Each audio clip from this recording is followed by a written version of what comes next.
شروع اللہ کا نام لے کر جو بڑا مہربان نہایت رحم والا ہے۔ جو چیز آسمانوں میں ہے اور جو چیز زمین میں ہے سب اللہ کی تسبیح کرتی ہے۔ جو بادشاہ حقیقی ہے، پاک ہے، زبردست ہے، حکمت والا ہے۔ وہی تو ہے جس نے ان پڑھوں میں انہی میں سے ایک پیغمبر بھیجے جو ان کے سامنے اس کی آیتیں پڑھتے اور ان کو پاک کرتے اور انہیں کتاب و حکمت کی تعلیم دیتے ہیں۔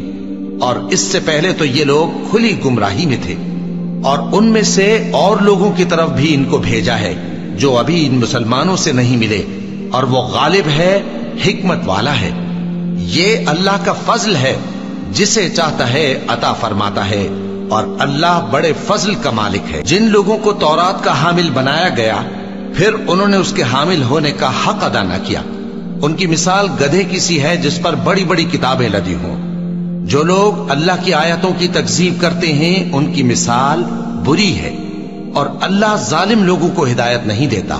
کہہ دو کہ اے یہود، اگر تم کو یہ دعویٰ ہو کہ تم ہی اللہ کے دوست ہو اور دوسرے لوگ نہیں، تو اگر تم سچے ہو تو ذرا موت کی آرزو تو کرو۔ اور یہ لوگ ان اعمال کے سبب جو یہ کر چکے ہیں ہرگز اس کی آرزو نہیں کریں گے، اور اللہ ظالموں سے خوب واقف ہے۔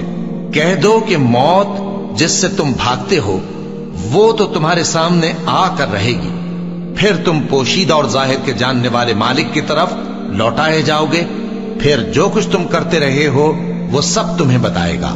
مومنو، جب جمعے کے دن نماز کے لیے اذان دی جائے تو اللہ کے ذکر کی طرف لپکو اور خرید و فروخت ترک کر دو، اگر سمجھو تو یہ تمہارے حق میں بہتر ہے۔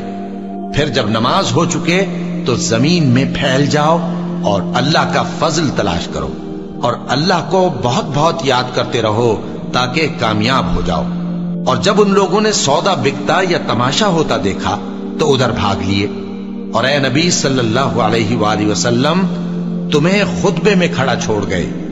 کہہ دو کہ جو چیز اللہ کے ہاں ہے وہ تماشے اور سودے سے کہیں بہتر ہے، اور اللہ سب سے بہتر رزق دینے والا